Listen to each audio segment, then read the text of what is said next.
Welcome back. We've had some great conversations so far today, and we are then moving from real estate in space and place. Was a great series of conversations and great conversations happening as well in Hop-In. So glad you guys are having all of those different fibers connected together. Thanks for those of you who are watching us on YouTube live stream or on amplifymusic.org live stream. We've got a great continuing conversation and threads happening in Hop-In, and I'm really excited to be sharing this panel. We actually have, I think we have 3 panels in a row before our next break, and also stay tuned today at the end of the day, which is 1:25 p.m. Pacific time. We have a mixer and networking, so we can even further continue this conversation. And one more tidbit from this panel, we're going to be dropping in the Hop-In chat a Google form if you would like to be part of the continuing conversation after the event. Watch out for that dropping in the space. But let me share here. We have session 24, Rethinking Social Safety Nets and Shared Support. And I'm going to kick this off to Liz Sunde. Hey, everybody. Thanks. Thanks to the organizers. Thanks to my fellow panelists. It is so great to be here. So Liz Dukey Sunde, I am the executive director and co-founder of Music to Life, which was co-founded with my dad, who some of you might know as Noel Paul Stuckey of the folk trio Peter, Paul, and Mary. And we created the organization to build activism through music. So we work with musicians of all genres and all social justice passions around the country, and we connect them with the resources and the partners and the mentors that they need to actually develop collaborative sort of music-driven projects in their communities that really move the needle around the issues of our time. And the artists that we're working with these days really fall into kind of 3 categories. We work with, on the one hand, artists that are just starting to test the waters around social change and kind of, what does that mean? What does that look like?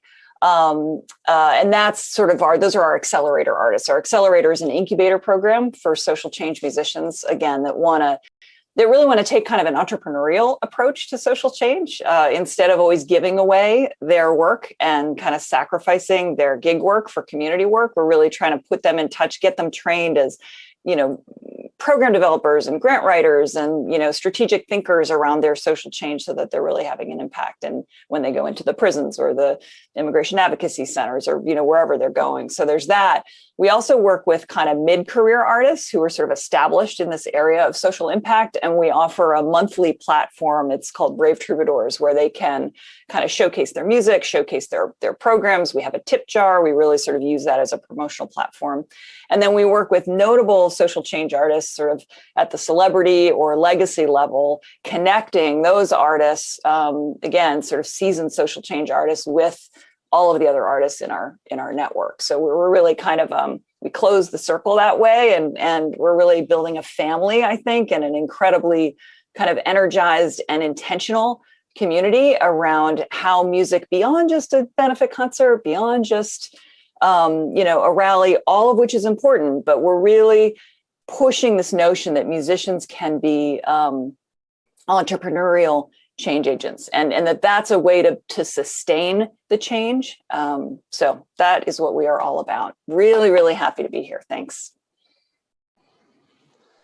Thanks, Liz. I'll jump in next. My name is Townsend Hughes. I am co-founder of an organization called Music Minds Matter, where we focus on the brain health and the mental wellness of music communities everywhere. We were established, we actually became a 501c3 1 year ago last week, which is really exciting. But we started with some mental wellness meetups. I also play music locally in Denver, Colorado with a band called The Hollow. And we started these mental wellness meetups essentially out of necessity. I had kind of one of those crises where it was, I'm sure all musicians have it, probably multiple times, but the idea of like, why am I doing this? Why am I writing music? Why do I want to do this for a living? Who's going to listen to my music? Things like that. So I started a support group of sorts in the Denver music scene. to just have people gather once a month and kind of share some frustrations with the industry or the scene specifically, but then also share successes that they've had, because I think that being a champion of mental health, it's important to celebrate the successes as well. And the conversation doesn't always have to center around the challenges. And I became a mental health first aid instructor just over a year and a half ago. So far, we've been able to certify just about 100 folks through our organization, with more on the horizon. We're really focusing on our relationships with labels and artist-facing folks so that we can get them trained in mental health first aid, which is essentially how to handle and de-escalate a crisis situation that someone might be having as it pertains to mental health. So again, focusing on our label connections, our A&R connections, our artist-facing folks, to get them the education so that if musicians who will inevitably have a mental health crisis, they'll have the education in order to help facilitate those conversations and de-escalate. So very grateful to be here, and looking forward to the discussion. Hi, hello, my name is Nurit, and I am the Executive Director of the Music Forward Foundation. We were birthed nearly 30 years ago as the International House of Blues Foundation, promoting cultural understanding, knowledge, and respect of the Black community's integral contribution to music and culture. And we were rooted in the House of Blues tenets of unity in diversity, help ever, hurt never. Today, as the Music Forward Foundation, we are squarely focused on workforce development, still with legacy programs and connected to those core beliefs. We transform young lives, inspire careers, and champion a more inclusive music industry. And we are dedicated to breaking the barriers of gender, poverty, and race to enter the music industry. We offer programs, performance opportunities, panels, and curriculum as we bridge our communities to the music industry, empower ambition, and really redefine what is possible for the youth as well as the industry that we serve. We've been proud for the past year to be running the Crew Nation Fund, a global relief fund for live music, venue, festival, and touring crew members. And we were brought along as the nonprofit partner. Live Nation tapped us early from the start to help navigate the logistics and management of this fund. And the crews that we rely on to power live music are vital to the industry and therefore a critical part of the Music Forward's family. And we've been, I've just been actually excited by the energy and movement on building pathways into the industry, the energy that we've been feeling over this past year to building a more healthier, empathetic, and humanistic industry rooted in diversity and equity. And I'm excited to be on this panel today and speaking with these excellent folks here. Good morning, y'all. Good afternoon if you're on the East Coast. My name is Renard Bridgewater, the Community Engagement Coordinator for the Music and Culture Coalition of New Orleans. We are a nonprofit based in the city for the last 8 years that works at the intersection of social justice, culture, and policy. That's a very formalized way of saying that we mainly organize with, and advocate on the behalf of New Orleans-based musicians, street performers, and culture bearers to be able to push policies that are going to help compared to hinder the artistic and cultural practices and activity of those individuals. Over the past several years, we've certainly done our fair share of work from a policy standpoint to be able to put into practice a sound ordinances that is going to be able to benefit, music and culture within the city, our neighborhood bars that host live music and things of that nature. Last March, we pivoted from that work to be able to provide direct assistance to those individuals. Within that time period, we've been blessed to be able to provide over $240,000 in direct monies to musicians, visual artists, street performers, Black, masking Indians, et cetera. And that equates to about 661 folks within that money. We've also worked to be able to provide direct public input of those various stakeholders, to our city agencies like the Office of Culture Economy, the Department of Safety and Permits, as well as the Health Department. Certainly that's important during this pandemic. And also working to put together with other arts and cultural organizations in the city, community sessions. So virtual gatherings where we tackle everything from unemployment assistance to, rental benefits, taxes, food drives, et cetera. We just mainly are working over the past year to be able to get as much information into the hands of our cultural community members at this time so that they can keep those dollars circulating over the past year and certainly into the future, right? Since that's kind of what we're talking about within this panel. And then lastly, one of the things that I'm very proud about that we've been working on is I am the chair of the Reopen Every Venue Safely initiative in New Orleans, our musicians working group. Shout out to all my folks who may be in the room right now from the other 10 cities. So just mainly working to be able to help our musicians understand their value, their worth as they do go back to work and start operating within indoor spaces as well as working to combine what does outdoor live entertainment and performances look like at this time as well going into the future. So thank you. Looking forward to this discussion and conversation. Oh, my stars. We got ourselves a nice little group here, don't we? This is great. And full disclosure, we had a conversation with each other on Wednesday and it went for an hour. It was awesome. So grateful to be here with these panelists and again with Amplify Music. So from my understanding, we have the Rethinking Social Safety Nets and Shared Support. And it says here in the description of this specific panel that the session will look deeper into what makes local music so vital to a community's support system. Something that we had been talking about on Wednesday was it's incredible the recognition that the arts and entertainment world was given or that they received since the pandemic, right? So I think that it was, I don't want to say undervalued. As a musician, maybe I could say that at times before the pandemic, but we saw a lot of kind of desperation and need for the arts and entertainments and live music. And so, Renard, I would love to, I asked this question on Wednesday and I don't think that we actually got to it in order to answer it. But I mean, certainly the pandemic has shifted everything. It shifted the music industry entirely. What has that looked like for you in New Orleans, and how were you able to persevere? And then what does it look like? What do those safety supports, those safety nets look like moving forward?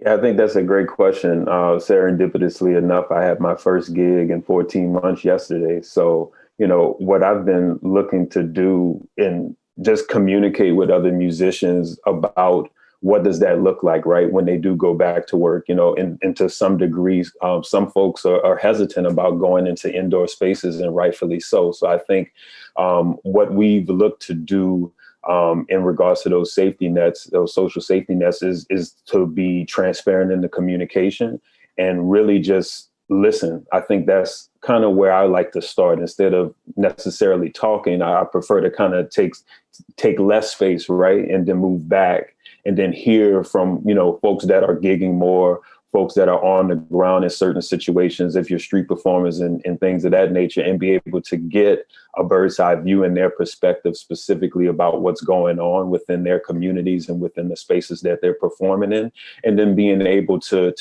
advocate more directly to the folks that are passing this legislation, to the folks that are, putting in these emergency powers that are going to allow music and culture to continue foster and hopefully get back to where it was prior to the pandemic. So I definitely move in a way that, as Nurit was saying earlier, being from an empathy standpoint and wanting to be able to open myself up to listening to what's going on.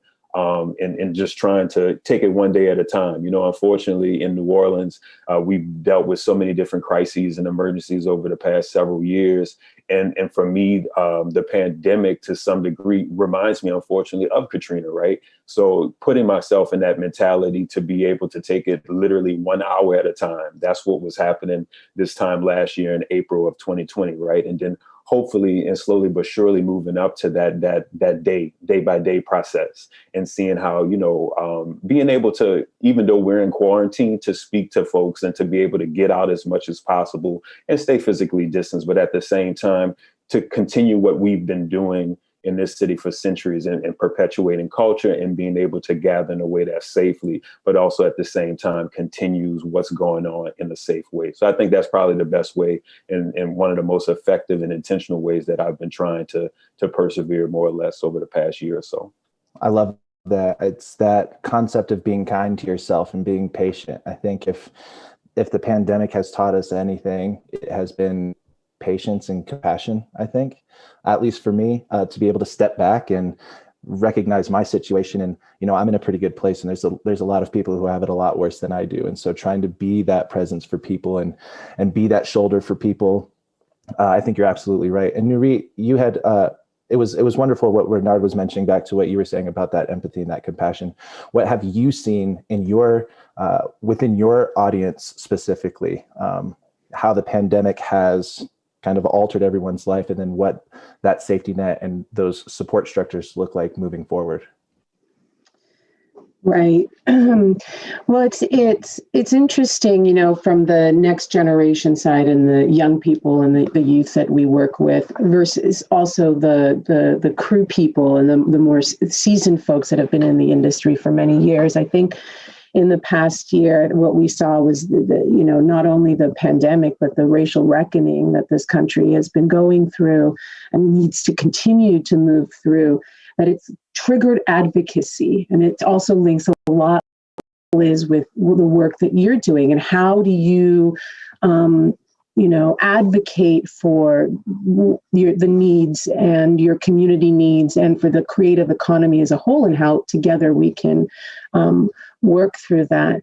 From the Crew Nation side, we have seen folks start stepping out of the industry completely to find a more secure place to. We've also seen healthcare. When I look at the map globally, we're going to have to, as a community, with the growing number of gig workers in our space, and how do we support them, and really our entire economy. And so there are a number of things that have triggered around creating social networks and safety nets for our communities that we have seen during this time, that I hope we don't snap back to what we feel like we've done before, but that we actually start embedding and baking this learning into our work and into our infrastructures. I love that. It's the concept of, it's not the new normal, it's the next normal, right? Like being able to completely pivot, because to be perfectly candid, I don't think everything was, sunshine and rainbows in the music industry leading up to this. I think there was a lot of gaps, a lot of holes in the industry that were kind of bled through. The pandemic kind of showed those kind of true colors. And I'm hoping that there is kind of some massive, as you were saying, Nurit, about the crews, like the people behind the scenes, the people that make this happen, that make these shows work and make live shows work. They were essentially hung out to dry. And so again, I think moving forward, there's going to have to be some massive reform. There's going to have to be some massive change.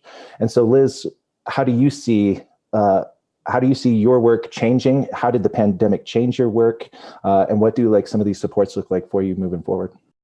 Yeah, boy, what an interesting year. So because we launched a couple of our accelerator pilots last year in Texas and Northern New England, and had always intended for them to have an online component.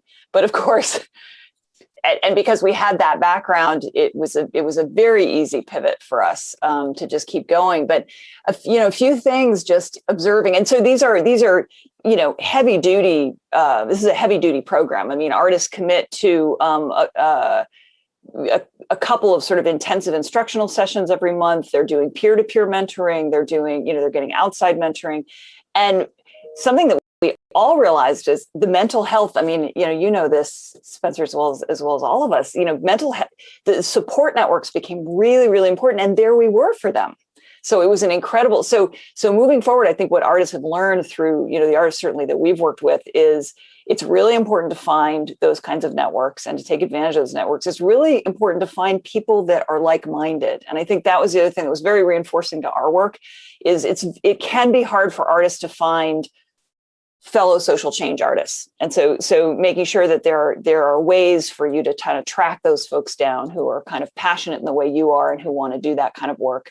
So that was a big thing. And then I think learning that we could do business not as usual. I think there was incredible mourning over, venues that had been almost like their mom and pop coffee houses, right? That suddenly were like, oh my gosh, wait, you're leaving, you're closing, are you coming back? Like there was this whole grieving process, right? That we were all sort of supporting each other through. And that gave us an opportunity to say, all right, darn it, well, how else are we going to then step in to our communities, right? So it was sort of perfect kind of motivation for the work that we do, because what we're saying is you can still be a community player. You may not be playing in a venue. What you might be doing is collaborating with that opioid clinic down the street or the youth center, and together, which is also hard for artists because they are solopreneurs, right? They really are. They're sort of like, wait, collaboration, what is that? Wait, I'm supposed to do it all myself, right? So nurturing that sense of like, we're all going to, collaborate together. So there's that. And then the third thing I think is this notion of we can do it online, because we pushed them. We said, you guys are going to have pilots. You have these concepts. You want to go into the prisons. You want to work with immigration. You are going to create a pilot online. And they were like, what? I don't do that. I do live stuff. I don't, but to work with them around what that would mean and how that would look, and to have them actually, hey, in some cases there were 3 kids on the line, or, like it wasn't huge, but they got over that little hump of, okay, there is another dimension to my work that I can take advantage of and have in my back pocket if this ever came out again, right? So those are a few things. I really appreciate that that idea, that concept of what is it called? Oh, community.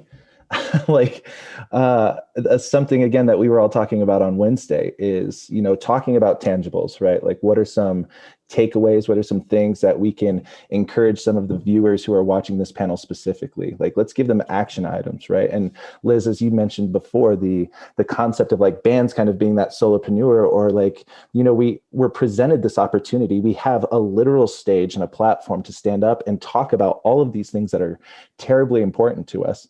But there is some of the fear too about like, well, we might lose fans over this if we get like too political in what we're talking about. And I think, again, something that the pandemic provided was creative people getting more creative in how they get their music and their art out, and then being able to stand up for like social justice and things that are important to them, policies and politics, mental health for us. Like we've been talking about more than advocating for mental health. So being those change agents, as I've heard before, which has also been really exciting. And I think, again, it's been the pandemic has provided a platform for all of us to pivot.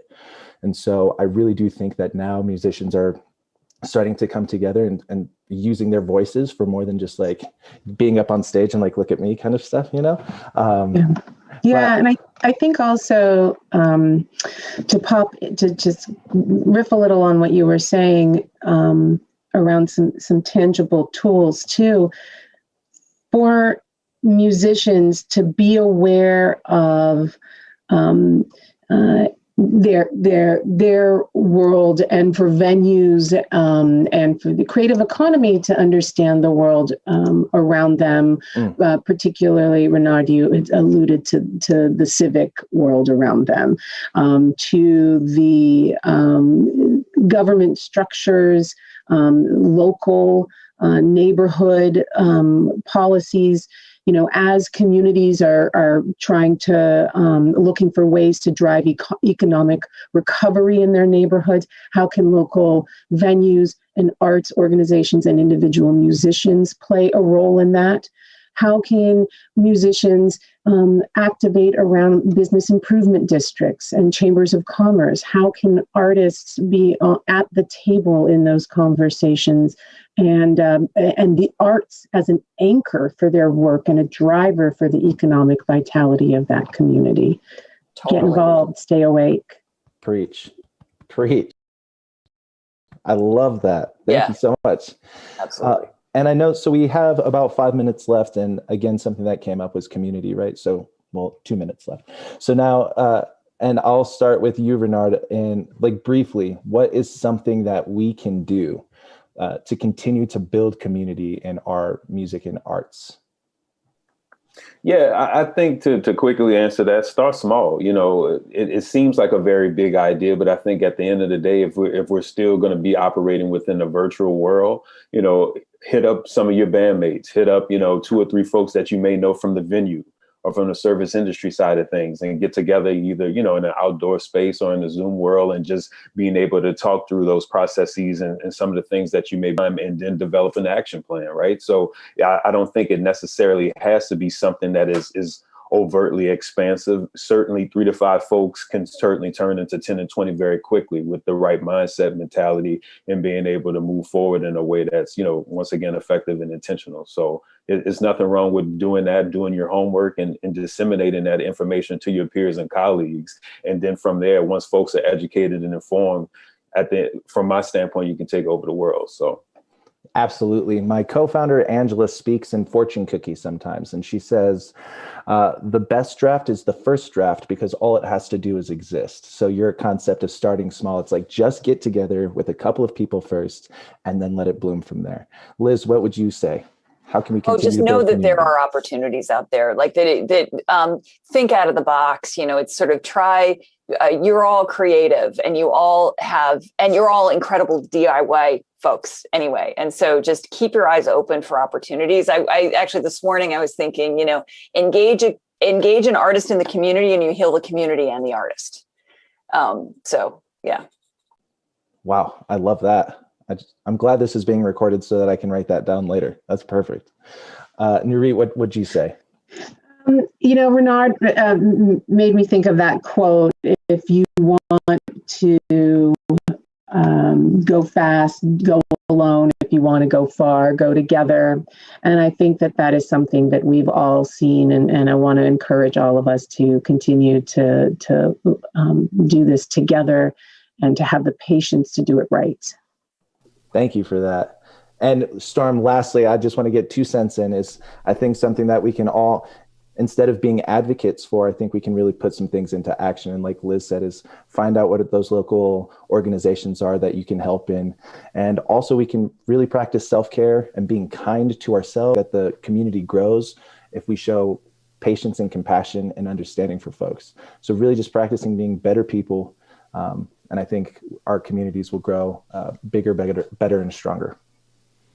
Awesome. Oh, what a great conversation. What a great panel. Thank you all so much. And I'm sure I speak for everyone here. So that concludes this session. And before we move on to the next one, I just want to remind everyone that this group has provided a form. It's the link is there in the hop-in chat and also in the YouTube notes for you to join in the rest of the conversation with this group. So use that Google Doc. And that's it for this session. We'll be back in a couple of minutes.